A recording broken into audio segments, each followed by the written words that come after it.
Hey, welcome to Graphic Policy Television, GPTV. I'm Brett. We've got something I've been looking forward to for quite some time. The latest crossover pack for the DC deck building game from Cryptozoic. Cryptozoic hooked us up with a copy to check out and go over.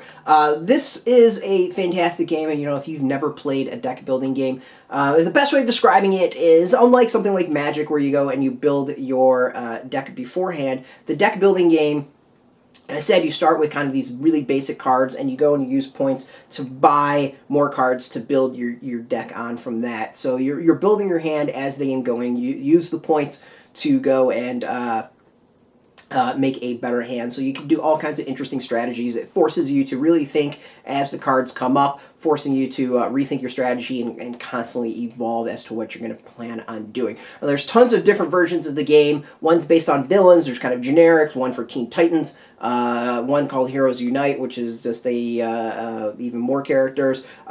Filled with tons of characters out there. You really can play anyone at this point in time. So the crossover packs are really interesting and a great idea in that they give you a few cards to enhance the game. It helps change things up. So this crossover pack, this one is based off of the Rogues. For those who don't know, the Rogues are the Flash's great villains. So you add the Rogue crossover pack to any DC Comics deck building game to play as the Flash's worst enemy, complete with a new teamwork mechanic, so they can help each other out to stop the Scarlet Speedster. So it's 6 all-new playable supervillains: Captain Cold, Mirror Master, Heatwave, Golden Glider, Weather Wizard, and Trickster. And there's all new superhero equipment, villains, hero, superpower, and location cards.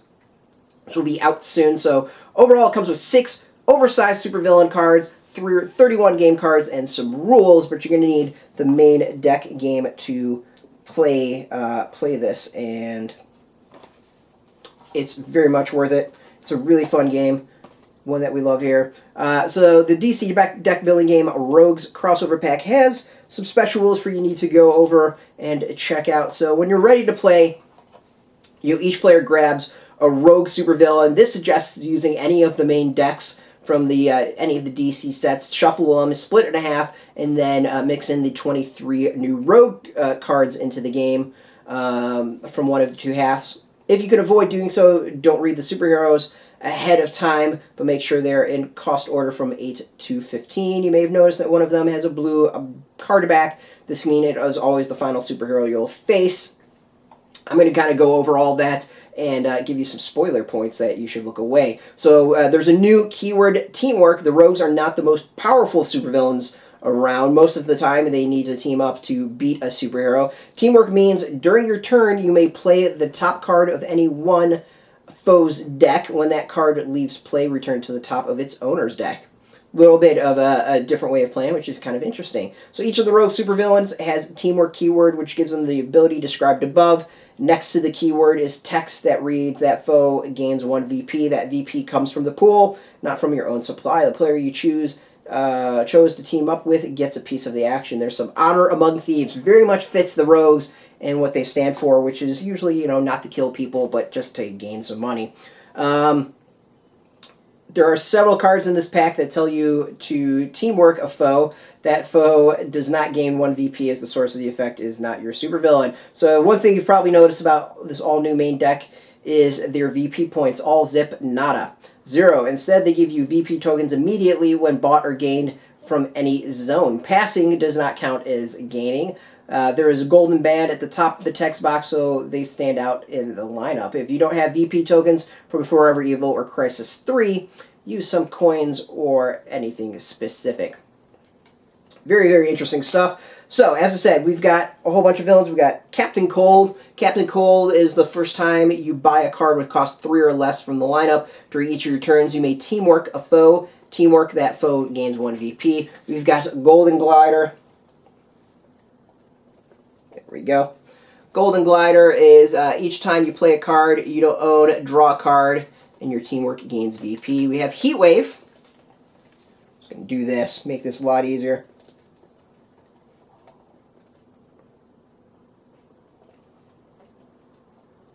So Heatwave allows you, the first time you destroy a card with cost 2 or greater during each of your turns, gain the top card of the main deck and put it on top of your deck. You gain 1 VP. Of course, we've got Mirror Master. Each time you play a hero, villain, or equipment, you get +1 power if you've played another card with that cost this turn. And Teamwork, that gains 1 VP.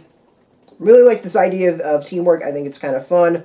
It really fits the Rogues kind of concept in the Flash. Of course, we've got Trickster. Each time you would shuffle your discard pile, you may leave one of those cards in your discard pile. Great way to get rid of some of the crappier cards that you might get stuck with in the game. And then finally, we have Weather Wizard. Discard 2 cards, draw a card, and Teamwork, that foe gains 1 VP.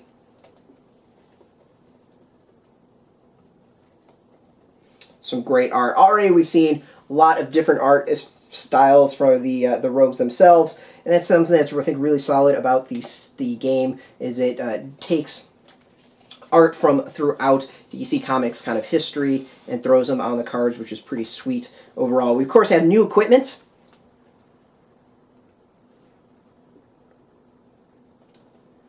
Show those off. We got Captain Cold. It's +2 power each time you Teamwork this turn. You gain 1 VP.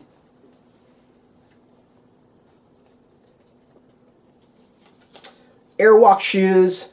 Put a card with VP value 1 or less from your discard pile into your hand.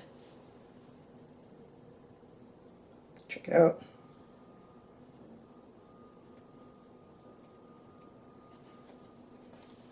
Next we've got Loot. If you don't own this card, steal 2 VPs from its owner. Mirror Gun. When you put a copy of each card you have already played this turn from your discard pile into your hand.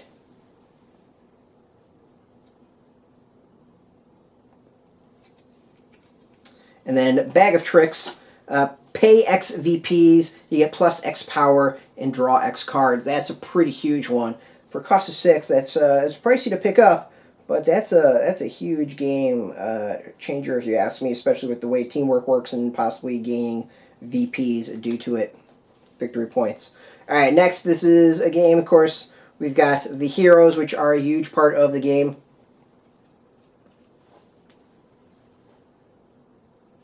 So let's go over those. We've got Iris West, +1 power. Look at the top card of each player's deck.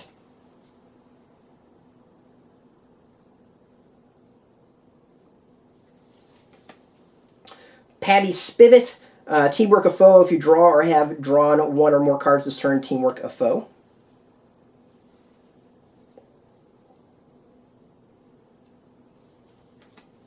James Jesse, +2 power. +2 power. If you Teamwork this turn, draw a card.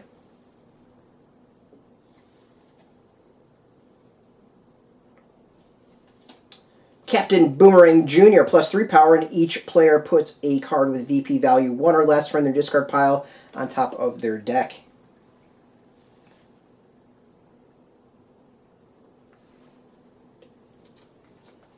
We got Pied Piper. It's got Teamwork a foe, and then defense. You may reveal this card from your hand to avoid an attack. If you do, you gain 1 VP.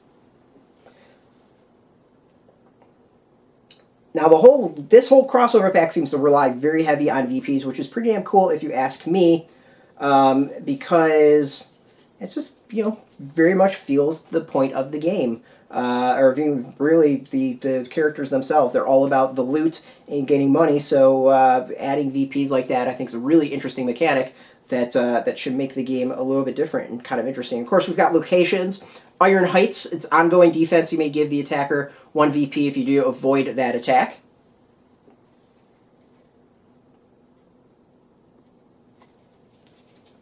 Next, we got the Rogues Safe House. Ongoing, each time you Teamwork a foe, you gain +1 power.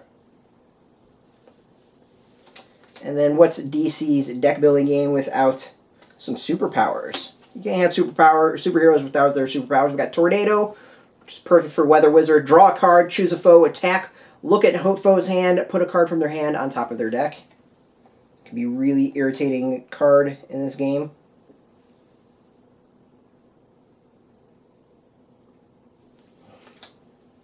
Next we have Engulfing Flames. +2 power, destroy a card in your hand if that card costs 1 or greater, you draw 2 cards. All right, we got mirror images. We'll play at the top of your deck. You may put a card with that cost from your discard pile into your hand.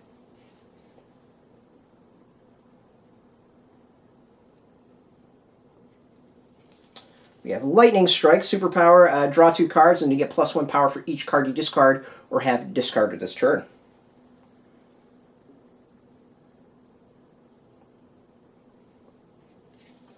And then phasing, +1 power for each card in your hand.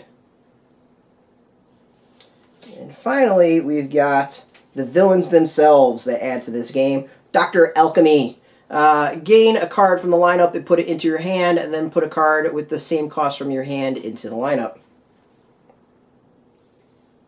Pretty neat card, great way to switch out some stuff. We've got Tar Pit. Draw a card, you may pay 1 VP. If you do, destroy a card in your hand or discard pile.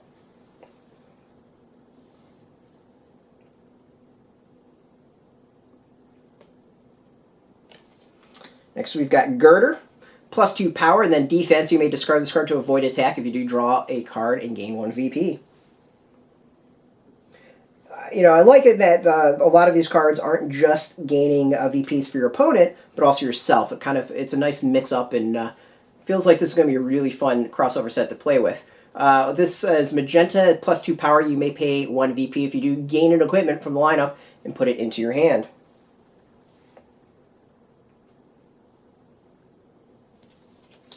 Next we've got the top. Teamwork of foe. You attack, steal 1 VP from each foe. Really great if you are playing multiple players. And then we've got Abracadabra, classic villain. Play the top card of the main deck at the end of the turn, return it, or pay 2 VPs to gain it.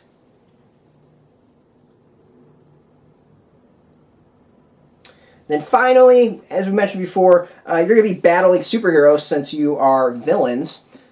Now this is the point you might want to turn off the game or the video or skip ahead because there are some spoilers here.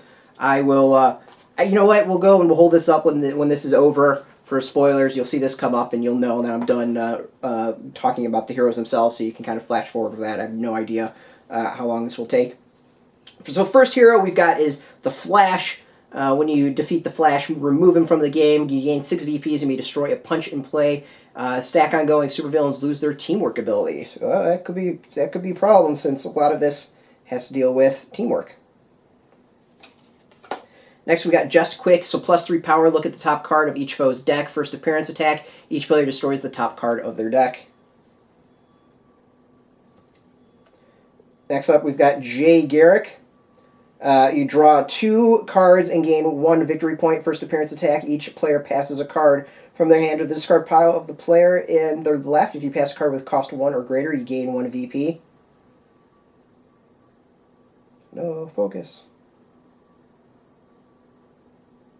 There we go. So that's Just Quick. We got Jay Garrick.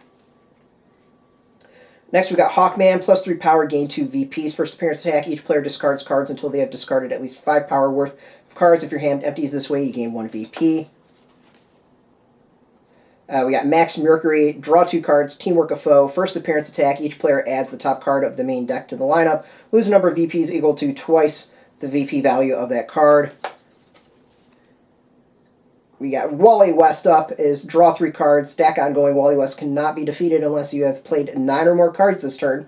And the first appearance attack is each player gains 2 cards with cost 0 from the destroyed pile. Bart Allen, of course we got to have Bart Allen. Gain 2 cards from the lineup and put them in your hand, and then refill the lineup. First appearance attack, each player reveals their hand and gains a weakness for each different card with VP value 1 or greater, revealed this way. And then the final one that you're going to be battling is, of course, the Flash. Stack ongoing at the start of your turn, lose 1 VP. Each time you play a card from your hand, discard a card. Players may teamwork any number of different foes.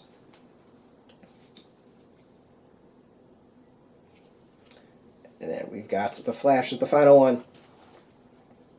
So overall, I think this is actually a pretty solid set. It's definitely takes the theme of the rogues really, really well, adds it to the DC deck building game. I can't wait to sit down and actually play through this and see how it all works out. I think that Cryptozoic's doing a fantastic job with these crossover packs, and that they're able to change up the game so easily, so well, and in such fun ways. You should go check this out if you've never played a deck building game. This is a great introductory way to get into it. If you're into DC Comics, definitely check that out.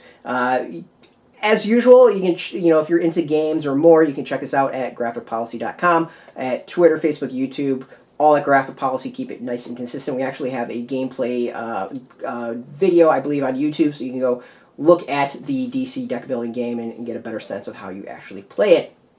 But as always, thank you, Cryptozoic, for the hookup. We're going to have links below this video where you can go and buy your own copies. Some of them will be affiliate links, so, we do get a little bit of that. But by doing that, you help support our site, so thank you. Until next time, keep playing those games, and keep it geeky.